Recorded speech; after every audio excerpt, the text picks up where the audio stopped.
2 ఏళ్ల గవర్నమెంట్ వచ్చి రైతు బంధు కేసీఆర్ పాలన పోయింది, రా బంధు కాంగ్రెస్ పాలన వచ్చింది. ఎట్లయిపోయింది రైతుల హాలత్? ఇలా ఆదిలాబాద్ రైతులను చూస్తే అర్థమవుతుంది. పంట కొనటోడు లేడు, కొంటే అందులో కట్టింగ్లు, సోయాకు కష్టమే ఉన్నది, పత్తి రైతు చిత్తయిపోయింది. అంటే ఇలా రాష్ట్రంలో పరిస్థితి ఏంది అంటే రైతులు ఈ రైతు ఆ రైతు కాదు, మొత్తం రాష్ట్రంలోని రైతులందరూ ఇలా గుండెల నిండా మళ్ళొకసారి కేసీఆర్ గారిని గుర్తు చేసుకుంటా ఉన్నారు. కేసీఆర్ ఉన్నప్పుడు ఎంత బాగుండే రైతు పరిస్థితి, ఇలా ఎంత అధ్వానం అయింది అని యాద్ చేసుకుంటున్నారు. ఇది వాస్తవం. నేను చెప్పేది మీరు ఊళ్ళలో మీరుంటారు, నాకంటే బాగా మీకే ఎరక.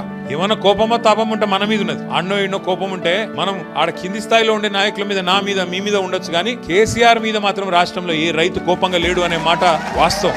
ఎందుకంటే కేసీఆర్ గారు చేసినట్టు రైతులకు ఎవరైనా చేయలే. 24 గంటల కరెంట్ ఇచ్చిన నాయకుడు భారతదేశంలో ఉన్నారా? కేసీఆర్ తప్ప. రైతు బంధు అసలు ప్రోగ్రాం పెట్టినోడు భారతదేశంలో స్వతంత్రం వచ్చిన ఎవరు ఉన్నారా?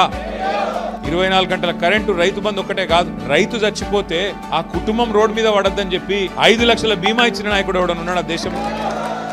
అందుకే రైతుల కేసీఆర్ గారంటే ప్రేమ.